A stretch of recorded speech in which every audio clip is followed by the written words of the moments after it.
Hello बच्चों, स्वागत है आपका संस्कार एकेडमी के इस यूट्यूब चैनल में। जैसा कि पीछे हमने आपको केमिस्ट्री का एक बेसिक क्लास दिया था, उसमें हमने पढ़ा था द्रव्य क्या होती है, रसायन विज्ञान क्या होता है, पदार्थ क्या होती है।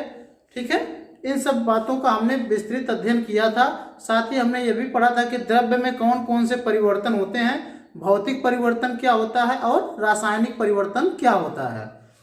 इसी बेस पे बेटा आज का क्लास उसके आगे बढ़ाते हुए, जैसा कि वो वीडियो लंबा हो रहा था तो हमने बोला था कि हम अगले क्लास में आपको इसके आगे ले चलेंगे। तो आज हम आपको इसके आगे यानी कि पदार्थ और द्रव्य के आगे, पदार्थ और द्रव्य को कितने भागों में बांटा गया है उसके विषय में आज हम विस्तृत अध्ययन करेंगे।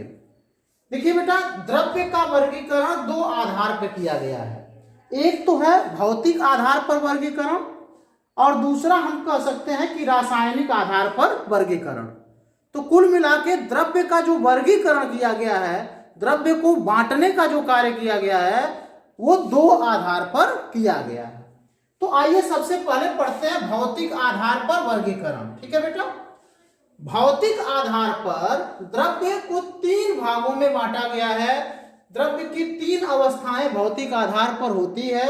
सबसे पहला होता है ठोस, दूसरा होता है द्रव, तीसरा होता है गैस। सॉलिड, लिक्विड और गैस, ये तीन अवस्थाएं द्रव्य की होती हैं।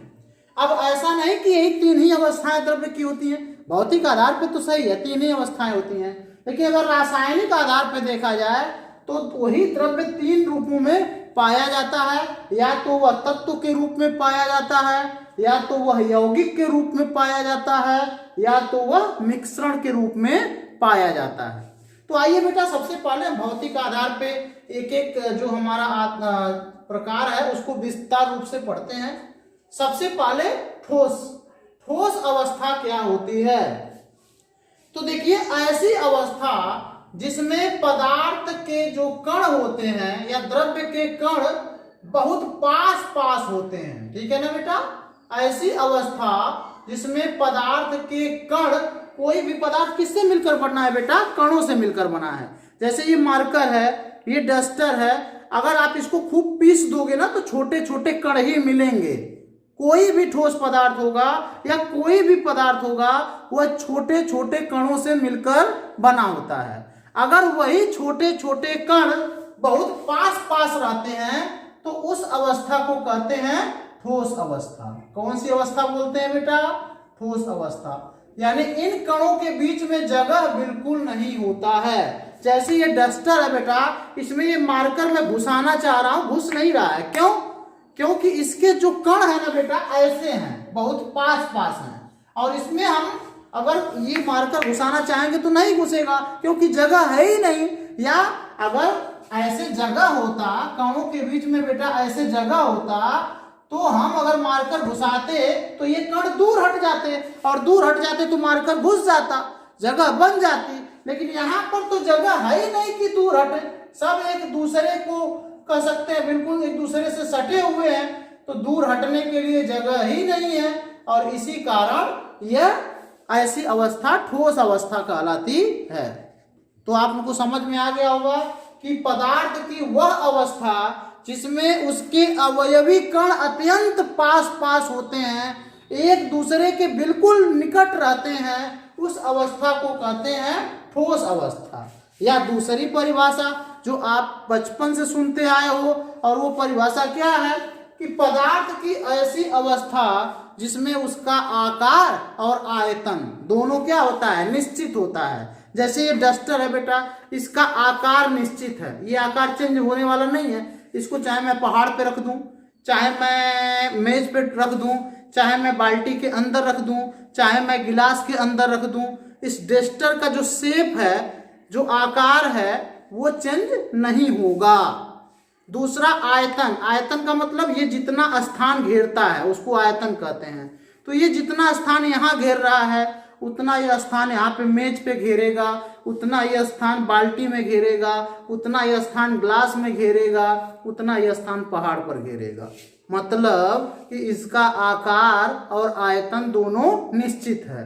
तो पदार्थ की वह अवस्था जिसमें उसका आकार और आयतन निश्चित होता है और उसके कण अत्यंत निकट होते हैं, उसी को कहते हैं बेटा ठोस। कौन सी अवस्था? ठोस अवस्था। इतना हमको अध्ययन करना है। अभी तो हमने एक का अध्ययन किया है, तो समझ में आ गया होगा ठोस अवस्था क्या है। अब अगला आता है बेटा द्रव अवस्था। जो आप अगर आप फेयर बना रहे हो तो आप लिखते जाइएगा जो मैं बोल रहा हूं कि पदार्थ की वह अवस्था जिसमें उसके अवयवी कण अत्यंत पास पास होते हैं और उनका आकार और आयतन निश्चित होता है, उसको ठोस कहते हैं। दूसरी अवस्था है बेटा द्रव। द्रव क्या है? इसमें जो अवयवी कण होते हैं वो थोड़ा दूर दूर रहते हैं, थोड़ा दूर दूर रहते हैं, थोड़ा दूर दूर रहते हैं। अब आप एक गिलास पानी ले लीजिए, ये हमारा गिलास है, इसमें पानी लेके मैं इसे मार्कर को डालूं तो तुरंत मार्कर तो तुरंत चला जाता है पानी में। आप सोच रहे होंगे कि क्यों, कैसे? क्योंकि जो ही मैं यहाँ पे मार्कर को डालता हूँ, ये कणों के बीच में बेटा जगह होता है ना, तो कण आपस में इधर उधर हट जाते हैं और मार्कर को जाने देते हैं। भाई जगह है तो हट गए, अगर जगह नहीं रहता तो कहाँ हटते? अब इस डस्टर में जगह ही नहीं है, अणुओं के बीच में तो हटते नहीं है, इसीलिए मार्कर घुसता नहीं है। लेकिन अगर पानी में अणु थोड़े दूर दूर रहते हैं तो जगह होता है, इसलिए मार्कर घुस जाता है। तो आप क्या कहोगे? द्रव का परिभाषा क्या होगा? तो कहोगे कि पदार्थ की वह अवस्था जिसमें उसके कण ठोस से थोड़ा दूर दूर रहते हैं और जिसका, और आगे भी सुन लो, जिसका आकार निश्चित नहीं होता लेकिन आयतन निश्चित होता है। क्या बेटा? आकार निश्चित नहीं होता लेकिन आयतन निश्चित होता है। अब जैसे ये एक गिलास पानी ले लो, मान लीजिए इस एक गिलास पानी में 100 ग्राम या 100 ml मैं कहता हूं 100 ml पानी आता है, ठीक? 100 ml पानी इस गिलास में ले लो। अब उसको बाल्टी में डाल दो, उस पानी को। तो बेटा जो पानी बाल्टी में डालोगे तो वो किस आकार का हो जाएगा? बाल्टी के आकार का हो जाएगा। इसमें गिलास में था तो गिलास के आकार का था, और जब आप बाल्टी में डालोगे तो वह बाल्टी के आकार का हो जाएगा। फिर उसी पानी को थाली में डाल दो तो थाली के आकार का हो जाएगा। उसी पानी को किसी और बर्तन में डाल दो, उस बर्तन के आकार का हो जाएगा। तो आप क्या एग्जामाइन कर रहे हो? आप एग्जामाइन कर पा रहे हो कि उसका आकार जो है वो बदल रहा है, लेकिन वो पानी का जो वॉल्यूम है बेटा ना, जो आयतन है वो तो 100 ml ही है, वो नहीं बदल रहा है। तो इसीलिए कहते हैं जिसका आकार निश्चित न हो लेकिन आयतन निश्चित हो, उसी को हम कहते हैं बेटा द्रव। और जिसके कणों के बीच की दूरी ठोस से थोड़ा अधिक हो, उसको हम द्रव कहते हैं। समझ में आया बेटा? जैसे पानी हो गया, दूध हो गया, तेल हो गया इत्यादि, ये सब द्रव अवस्था में है। अगला हमारा अवस्था आता है बेटा गैस अवस्था। अब गैस अवस्था क्या है? जिसमें अणु बहुत दूर दूर होते हैं, जिसमें अणु बहुत दूर दूर होते हैं। जैसे देखिए फिर हमारे आग चारों तरफ ये गैस ही है, ठीक है? यहाँ पे देखो, हाथ ऐसे हटाओ, देखो सब तरफ जा रहा है, सब तरफ जा रहा है। क्यों? क्योंकि इतना जगह है ना इनके बीच में, ये तुरंत आसानी से हट जा रहा है। पानी में इतना आसानी से हटेगा क्या? पानी में हमारा हाथ इतना आसानी से चलेगा? घुस तो जाएगा लेकिन इतनी आसानी से नहीं, क्योंकि वहां अणुओं के बीच में उतनी गैपिंग नहीं होती। लेकिन गैस स्टेट में अणुओं के बीच में बहुत ज्यादा गैपिंग होती है, और इसलिए हमारा कोई भी वस्तु उसमें आसानी से जा पाता है। लेकिन एक इमेजिन करो बेटा, अगर गैस के अणुओं के बीच में स्थान न होता तो क्या होता? आप सोच कर बताओ, आप तो अच्छे विद्यार्थी हो ना, सोचो जरा कि अगर गैस के अणुओं के बीच में स्थान न होता तो क्या हम चल पाते? कल्पना करो, हम यहाँ पे जैसे हिला रहे हैं अपना हाथ, सर हिला रहे हैं, सब कुछ हिल रहा है। अगर ये गैस के अणु भी पास पास होते ना तो हम ऐसे जैसे रहते, पुतला बन के रहते, हिल डुल नहीं पाते, क्योंकि इनके बीच में जगह ही नहीं रहता, तो कैसे हिलते? हिल ही नहीं पाते, ठीक है? तो कहने का तात्पर्य है पदार्थ की वह अवस्था जिसमें उसके कण बहुत दूर दूर रहते हैं, वो क्या कहलाती है? गैस अवस्था। और जिसका आकार भी निश्चित नहीं होता और आयतन भी निश्चित नहीं होता, वो कहलाती है बेटा गैस अवस्था। तो ये समझ में आ गया, इसका आकार और आयतन दोनों निश्चित। इसका केवल आकार अनिश्चित है, आकार निश्चित नहीं है, लेकिन आयतन निश्चित होता है। लेकिन इसका तो आकार और आयतन कुछ भी निश्चित नहीं है, तो इसलिए ये हमारी गैस अवस्था है। ये चीजें समझ में आ गई। ठोस, द्रव, गैस आपको समझ में आ गया। अब बढ़ते बेटा, तो द्रव्य को भौतिक जो वर्गीकरण था उसके आधार पे हमने वर्गीकरण पढ़ लिया है। अब हम चलते हैं रासायनिक वर्गीकरण की तरफ। तो जब रासायनिक वर्गीकरण हम देख रहे हैं तो द्रव्य को 3 भागों में डिवाइड कर दिया गया है। द्रव्य को कितने भागों में डिवाइड कर दिया गया बेटा? 3 भागों में डिवाइड कर दिया गया। एक हो गया तत्व, एक हो गया यौगिक, एक हो गया मिश्रण। हम कहेंगे पहले आप इस वृक्ष को बना लीजिए ताकि हम इधर का मिटा सकें और आपको तत्व, यौगिक और मिश्रण समझा सकें। इसको बना लीजिए बेटा।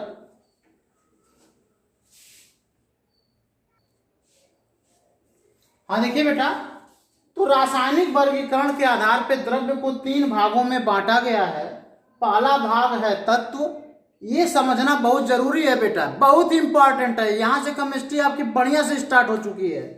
तत्व, दूसरा है हमारा यौगिक और तीसरा है मिश्रण।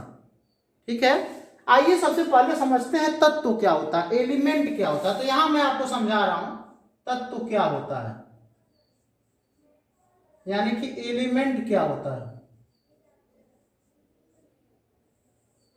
तो देखिए बेटा, तत्व वे पदार्थ होते हैं जिन्हें किसी भी भौतिक या रासायनिक विधि के द्वारा 2 या 2 से अधिक पदार्थों में विभक्त नहीं किया जा सकता। फिर से समझिए, तत्व वे पदार्थ होते हैं जिन्हें किसी भी भौतिक या रासायनिक विधि के द्वारा 2 या 2 से अधिक पदार्थों में विभाजित नहीं किया जा सकता और जो एक ही प्रकार के कणों से मिलकर बने होते हैं। ऐसे समझिए, तत्व वे पदार्थ हैं जो एक ही प्रकार के कणों से मिलकर बने हुए हैं, वो तत्व कहलाते हैं। जैसे देखिए, मैं आपको समझाता हूं इसको।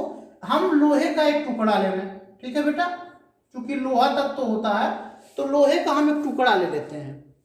अब इस टुकड़े को आप काटिए खूब महीन महीन, ऐसे चूरे के रूप में, चूर्ण के रूप में आप इसको तोड़ डालिए, एकदम महीन चूरा बना दिया।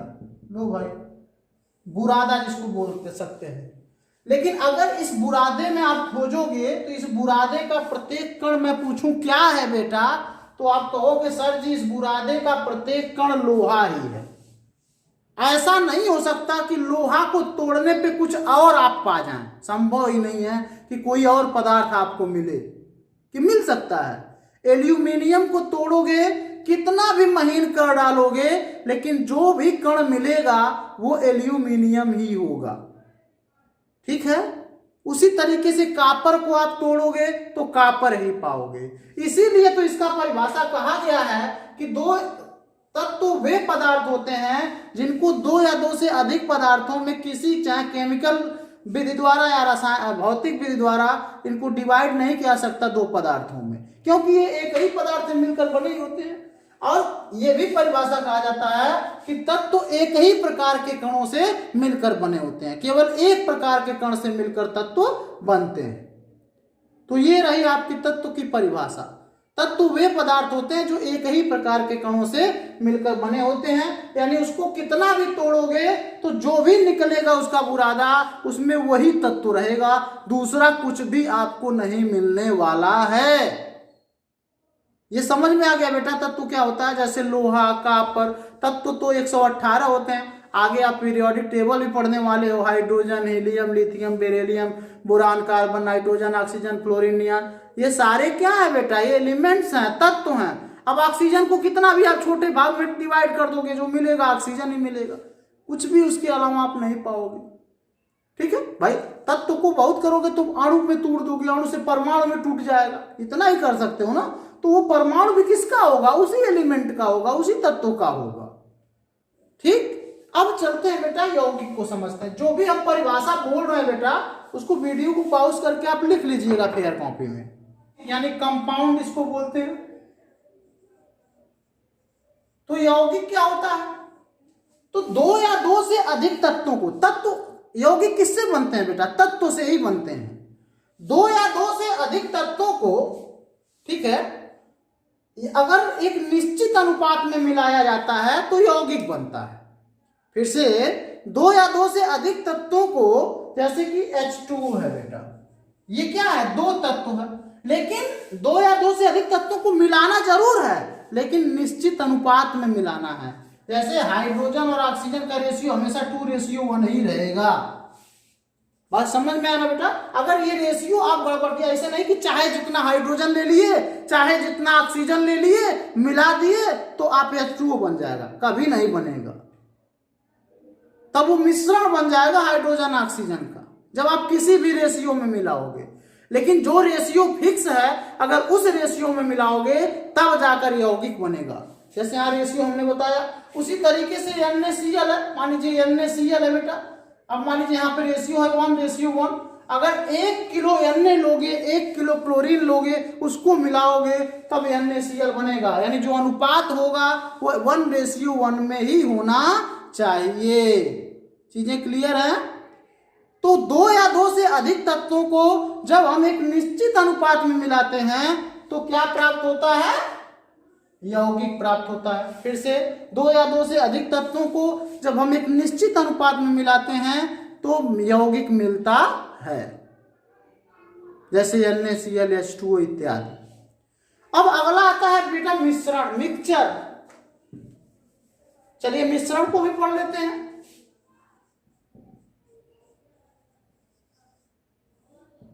मिश्रण क्या होता है? तो 2 या 2 से अधिक तत्वों को किसी भी अनुपात में मिला दो, 2 या 2 से अधिक तत्वों को किसी भी रेशियो में मिला दो, चाहे जितना मर्जी उतना मिला दो, या पदार्थों को किसी भी अनुपात में मिला दो, तो वो हमारा मिश्रण कहलाता है। जैसे हम पानी ले लें, पानी और इसमें नमक घोल दें। अब कोई जरूरी नहीं कि 1 चम्मच घोल रहे हैं भाई। अगर शरबत बनाना है तो कोई जरूरी नहीं कि 1 चम्मच चीनी घोलोगे तभी शरबत बनेगा, कि जरूरी है आप 2 चम्मच घोलो, 3 चम्मच घोलो, 4 घोलो, मर्जी करे तो 5 भी घोल लो, लेकिन मिश्रण तो बनेगा। तो कोई रेशियो पे डिपेंडेबल ये नहीं है, कुल मिलाकर हम ये कह सकते हैं। तो मिक्सचर क्या है, मिश्रण क्या है? 2 या 2 से अधिक तत्वों या पदार्थों के किसी भी अनुपात में मिलाने पर, किसी भी अनुपात में मिलाने पर मिश्रण बनता है। तो ये रही बेटा तत्व, यौगिक और मिश्रण की परिभाषाएं। तत्व क्या होता है? तत्व वे पदार्थ होते हैं जो एक ही प्रकार के कणों से मिलकर बने होते हैं। यौगिक क्या होता है? 2 या 2 से अधिक तत्वों को जब एक निश्चित रेशियो में मिला दिया जाता है तो यौगिक बन जाता है। और अगला प्रश्न है मिश्रण क्या होता है? तो कह सकते हैं कि 2 या 2 से अधिक तत्वों या पदार्थों को किसी भी अनुपात में मिलाने पर मिश्रण प्राप्त होता है। पहले आप इनका तीनों का परिभाषा लिख लीजिए, फिर हम आगे बढ़ते हैं। क्योंकि तत्व बेहद इंपॉर्टेंट है। क्यों इंपॉर्टेंट है? क्योंकि तत्व से ही बेटा यौगिक बनेगा और यौगिक से मिश्रण बनेगा, तो इसलिए तत्व सबसे इंपॉर्टेंट है। तो तत्व के विषय में हम ये बताना चाहते हैं कि पूरे अगर हमारे ब्रह्मांड में तत्वों की बात करें तो अभी तक हमने 118 तत्वों को खोज लिया है। पीरियोडिक टेबल में आप देखते हो पूरे एलिमेंट्स कितने हैं? 118, 118 तत्व पूरे ब्रह्मांड में मिलते हैं। ठीक है बेटा, इसमें 92 ऐसे एलिमेंट्स हैं, 92 तत्व ऐसे हैं बेटा जो प्रकृति में पाए जाते हैं। कहाँ पाए जाते हैं? प्रकृति में पाए जाते हैं। 92 तत्व ऐसे हैं। 92 के अलावा जितने भी तत्व हैं, 92, 8 आप कह सकते हो 100 और उसके बाद 18 यानी 26 तत्व आपके वो संश्लेषित हैं, प्रयोगशाला में संश्लेषित किया गया या किसी और माध्यम से उनको प्राप्त किया गया है। और ये तत्वों के संदर्भ में मुझे बात याद आ रही है। देखिए बेटा, तत्वों हमारी जो पृथ्वी का द्रव्यमान है ना बहुत ज्यादा, आप जानते हो पृथ्वी का वजन बहुत ज्यादा, सारे पहाड़, सारे समुद्र सभी कुछ पृथ्वी में ही है, तो इसका वजन भी बहुत ज्यादा होगा। ठीक है, कितने आदमी है, कितने जानवर है, कितने पहाड़ है, कितने पेड़ है, कितने नदियां है, कितने समुद्र है, यार सब पृथ्वी में ही तो है। कितने घर है, कितने मकान, बड़ी बड़ी बिल्डिंगे, सब पृथ्वी में है, तो पृथ्वी का वजन तो बहुत ज्यादा होगा। लेकिन आपको आश्चर्य होगा कि पृथ्वी का द्रव्यमान का 90% हिस्सा, 90% भाग केवल 5 तत्वों से मिलकर बना है। और वो 5 तत्व कौन है? एक तो ऑक्सीजन है, दूसरा सिलिकॉन है, तीसरा एल्यूमिनियम है, चौथा आपका Fe है और 5वां कैल्शियम है। 1 2 3 4 5, ये 5 तत्व।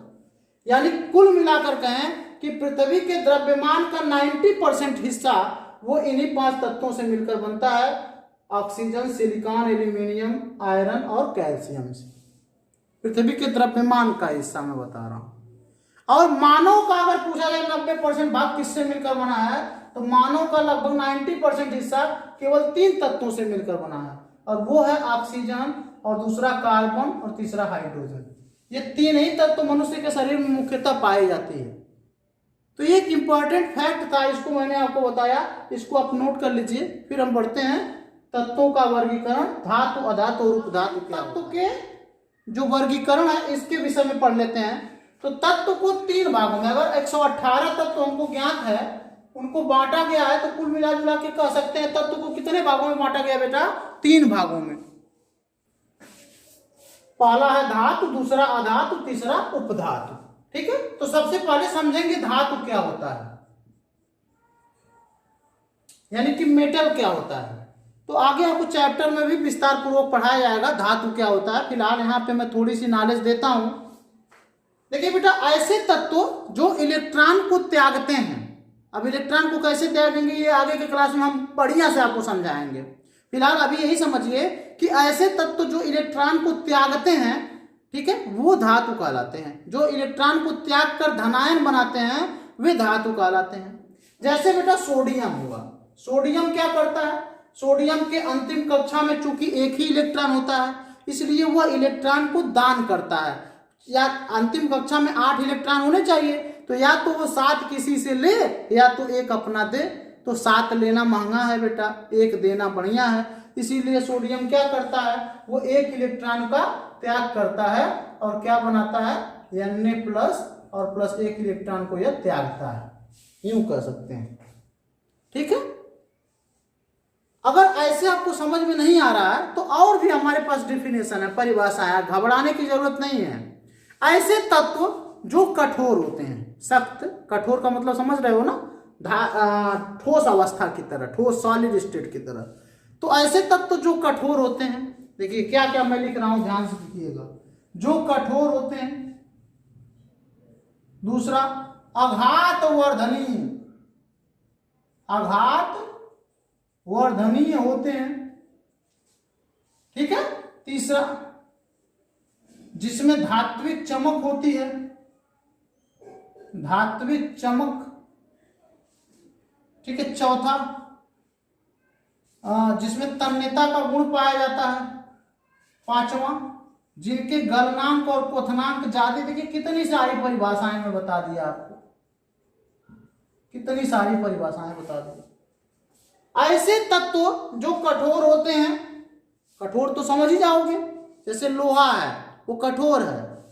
दूसरे आघात माने चोट, वर्धनी माने आघात का मतलब चोट, वर्धनी का मतलब बढ़ जाए। जिसको चोट लगाने पर वो बढ़ता है, फैलता है, उसको हम कहेंगे आघात वर्धनी। तो जिन तत्वों को मारने पर, आघात करने पर वो बढ़ते हैं, फैलते हैं, उसको बोलेंगे आघात वर्धनी। आगे है उसमें धात्विक चमक होती है। धात्विक चमक का मतलब जो चमकते हैं। अब लोहा देख लो, नया नया लोहा रहेगा तो चमकेगा, चांदी चमकेगा, सोना चमकेगा, ठीक है, कॉपर चमकेगा। तो उसमें एक विशेष प्रकार की चमक होती है जिसको हम बोलते हैं धात्विक चमक। अब ऑक्सीजन थोड़ी चमकेगा। तो जिसमें धात्विक चमक होती है, जिसमें तन्यता का गुण पाया जाता है। तन्यता का मतलब जिसको अगर गर्म कर दोगे ना तो तार उसका बनाया जा सकता है। अब ऑक्सीजन को गर्म करके तार नहीं बना सकता है, क्लोरीन को गर्म करके तार नहीं बना सकता, ब्रोमीन को गर्म करके तार नहीं बनाया जा सकता है। लेकिन लोहा हुआ, कॉपर हुआ, चांदी हुआ, तांबा हुआ, इन सब का तो तार बना, एल्यूमिनियम हुआ, इन सब का क्या बनाया जा सकता है? तार आसानी से बनाया जा सकता है। तो इसीलिए कहा गया कि जिसमें तन्यता का गुण पाया जाता है और जिनके गलनांक और क्वथनांक उच्च होते हैं। जिनको गलाना और उबालना इतना आसान नहीं है। अब लोहा को गलाना इतना आसान बात है क्या? चांदी को गलाना इतना आसान है? नहीं।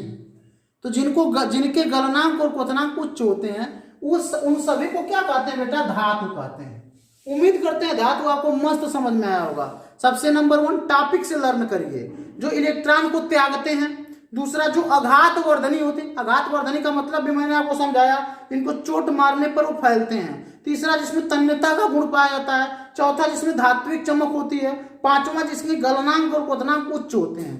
वो सभी क्या कहलाते हैं बेटा? धातु। जैसे आप लिख सकते हो आयरन हुआ, कॉपर हुआ, गोल्ड हुआ, एयू जिसको बोलते हो, चांदी हुआ, ठीक है, ये सारे क्या? एल्यूमिनियम हुआ, ये सब क्या है बेटा? धातु। समझ में आ गई बात? जो इलेक्ट्रॉन को त्यागने की प्रवृत्ति रखते हैं और बाकी सब बहुत सारे गुण मैंने बताए, इनको नोट कर लीजिए। धातु, ठीक है। अधातु क्या होते हैं? तो अभी आप धातु को पढ़कर आए हो, उसका सेम उल्टा कर दो। सबसे पहला क्या था? जो इलेक्ट्रॉन को त्यागने की प्रवृत्ति रखते हैं। तो इसमें कह देना कि जो इलेक्ट्रॉन को ग्रहण करने की प्रवृत्ति रखते हैं, इलेक्ट्रॉन को ग्रहण करते हैं।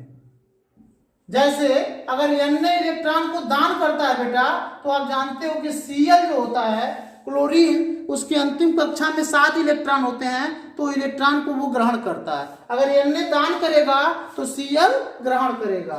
तो इस प्रकार हम क्या कह सकते हैं कि ये जो है क्या है, अधातु है। क्यों? क्योंकि ये इलेक्ट्रॉन को ग्रहण करता है। तो जो भी इलेक्ट्रॉन को ग्रहण करने वाले तत्व हैं, जिनमें इलेक्ट्रॉन को ग्रहण करने की कह सकते हैं क्षमता होती है, उसको हम कह सकते हैं वो अधातु है। आगे बहुत सारे गुण हमने पढ़ा। जिनको पीटने पे आवाज उत्पन्न होती थी वो धातु होते हैं, जिनको पीटने पे आवाज उत्पन्न न हो उनको अधातु कहेंगे। अगला बोल सकते हैं जिसमें तन्यता का गुण नहीं पाया जाता, तन्यता का गुण नहीं पाया जाता, मतलब जिनको गलाएंगे बेटा तो उसका तार नहीं बना सकते हैं। तो आप समझ सकते हो, मैंने बताया कि लोहा का तार बन सकता है, चांदी का तार बन सकता है, लेकिन ऑक्सीजन का तार नहीं बन सकता है। तो ऑक्सीजन क्या हुआ, अधातु हुआ। क्लोरीन का तार नहीं बन सकता है, तो क्लोरीन क्या हुआ, अधातु हुआ। अगला गुण था आघात वर्धनीयता का गुण नहीं पाया जाता इसमें। आघात वर्धनीयता मतलब कि इसको अगर आघात लगाओगे तो ये बढ़ेगा नहीं, वर्धनीय नहीं है। आघात लगाने पर यह वर्धनीय नहीं होता, यानी पीटने पर ये फैलता नहीं है। अब यहाँ पे हवा में बेटा ऑक्सीजन है, उसको कितना भी पीटो फैलेगा, बिल्कुल नहीं। तो ये आघात वर्धनीय नहीं होता है। आगे इसमें धात्विक चमक नहीं होती।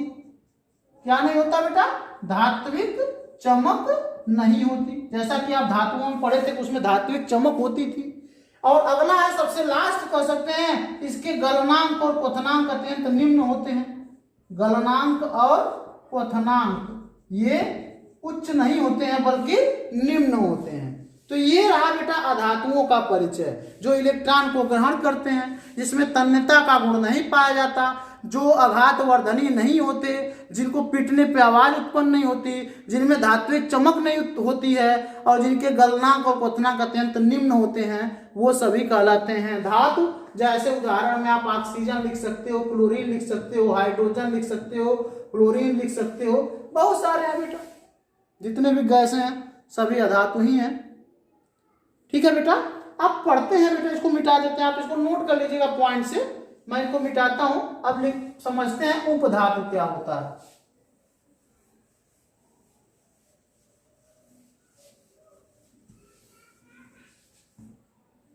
चलिए, उपधातु क्या होता है बेटा, तो उपधातु को मैं डिफाइन नहीं करूंगा, ठीक है। उपधातु क्या होता है मैं बस इतना ही बता दूंगा कि ऐसे भी कुछ तत्व होते हैं जिनमें थोड़े से लक्षण धातुओं के भी, थोड़े से लक्षण अधातुओं के भी,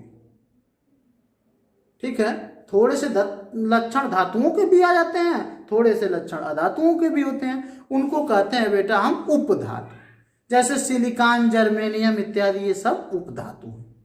तो इसको पर जब धातु अधातु पढ़ लिए तो उपधातु तो इसे ही समझ गए होंगे। अब चलते हैं बेटा यौगिक की तरफ, ठीक है। अब तत्व को मैं पूरा मिटाता हूं।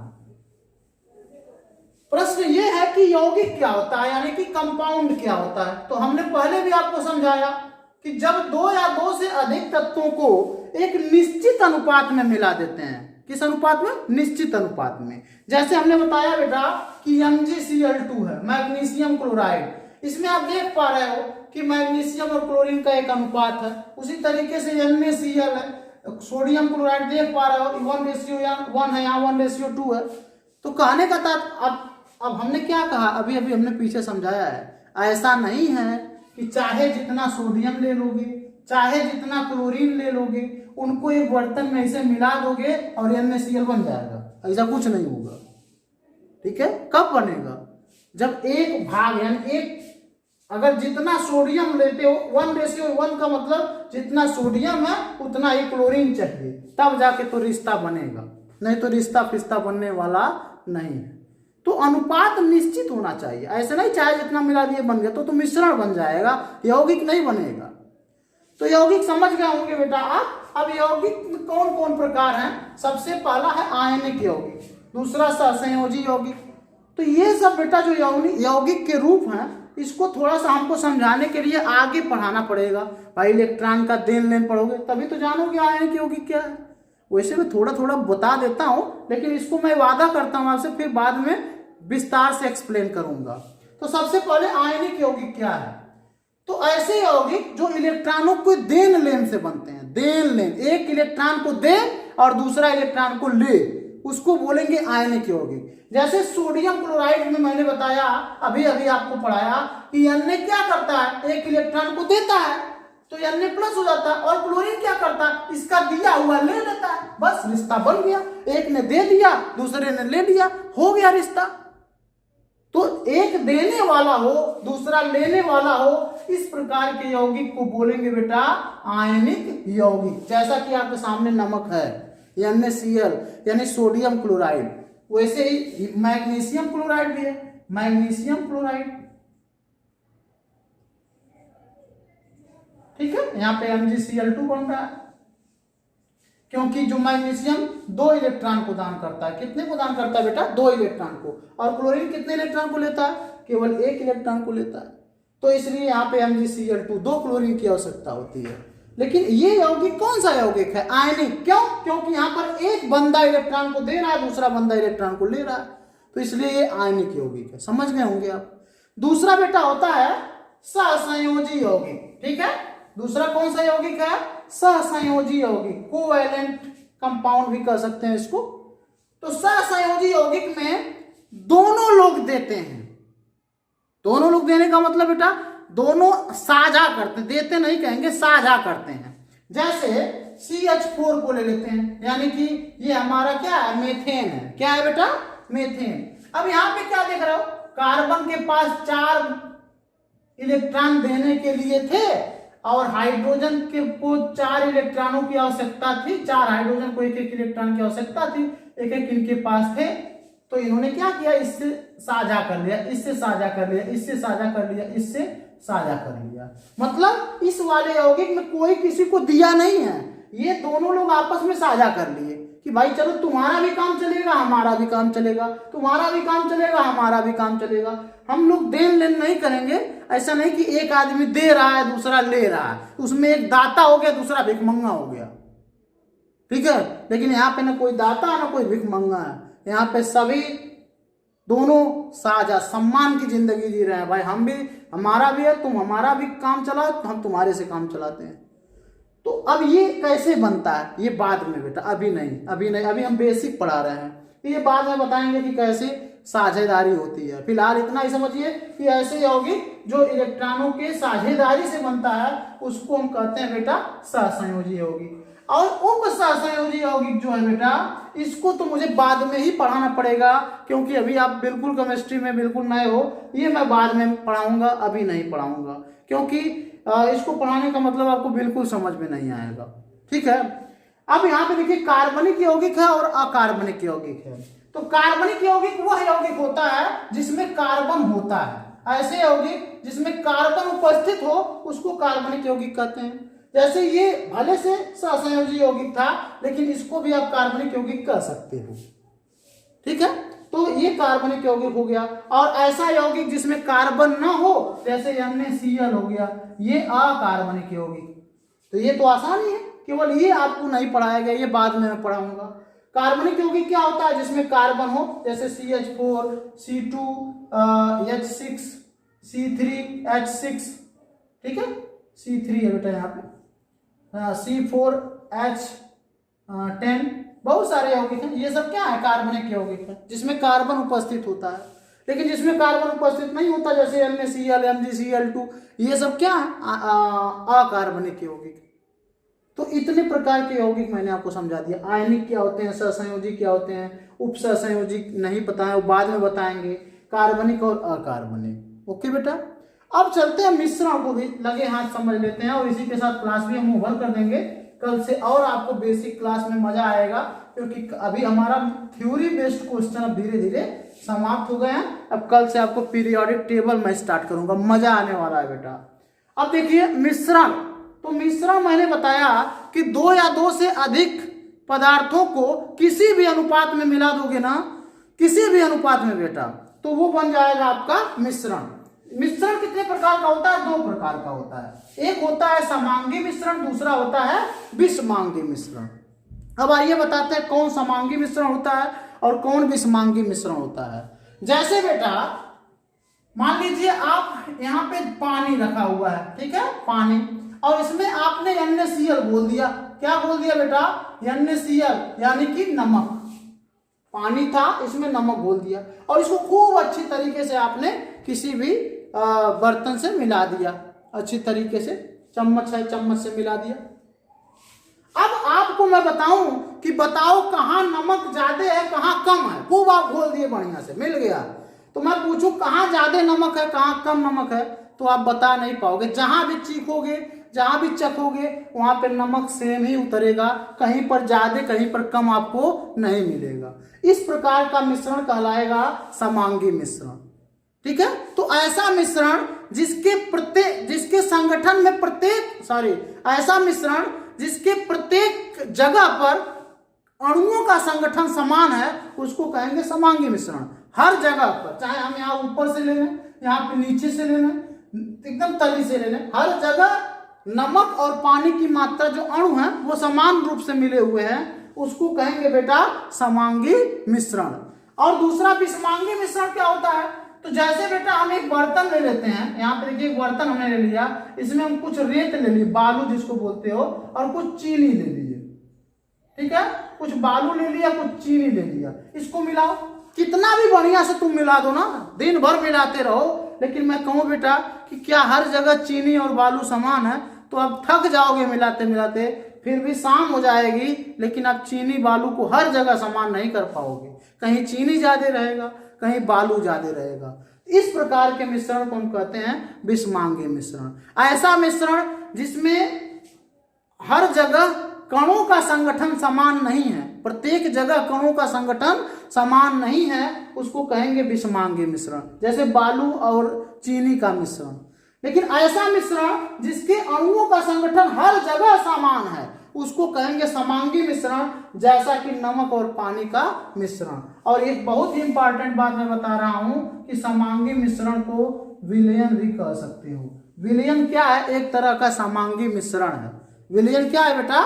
एक तरह का समांगी मिश्रण है, जो आगे के चैप्टर में आप विस्तार पूर्वक पढ़ोगे, ठीक है। तो मिश्रण क्या होता है? 2 या 2 से अधिक पदार्थों को कितना भी अनुपात में, मैंने बताया ना कि पानी में चीनी घोलना है तो चाहे थोड़ा घोलो, चाहे 10 चम्मच घोलो, आप फ्री हो, घोल सकते हो, तो उसको कहते हैं बेटा मिश्रण। मिश्रण 2 प्रकार का होता है, एक समांगी मिश्रण, एक विषमांगी मिश्रण। समांगी मिश्रण वो मिश्रण होता है जिसमें प्रत्येक जगह पे कणों का संगठन समान होता है, और विषमांगी मिश्रण वो मिश्रण होता है जिसके प्रत्येक जगह पे कणों का संगठन समान नहीं होता है। तो ये रहा आज का क्लास। हमने पूरा पढ़ लिया है द्रव्य का विस्तार पूर्वक वर्गीकरण। उम्मीद करते हैं आपको बड़ा मजा आया होगा। आपने तत्व पढ़ा, आपने यौगिक पढ़ा, आपने मिश्रण पढ़ा, धातु पढ़ लिया, अधातु पढ़ लिया, उपधातु पढ़ लिया, यौगिक में आपने आयनिक यौगिक पढ़ लिया, सहसंयोजी यौगिक पढ़ लिया, उसके बाद कार्बनिक यौगिक पढ़ लिए, अकार्बनिक यौगिक पढ़ लिए, मिश्रण में आपने समांगी मिश्रण पढ़ लिया और विषमांगी मिश्रण पढ़ लिया। अगर इसको बार बार आप पढ़कर ये बेस मजबूत कर लेते हो तो मेरा प्रॉमिस है आप केमिस्ट्री में वीक नहीं रहने वाले हो, आपका केमिस्ट्री काफ़ी मजबूत रहेगा। तो मिलते हैं बेटा एक नए टॉपिक के साथ अगले क्लास में। अगर हमारा वीडियो ये पसंद आया है तो लाइक ज़रूर करिएगा और साथ ही साथ अपने मित्रों में बेटा शेयर अवश्य करिएगा। तो मिलते हैं बेटा एक नए टॉपिक के साथ अगले क्लास में। तब तक के लिए अपना ध्यान रखिए। आपका दिन शुभ हो।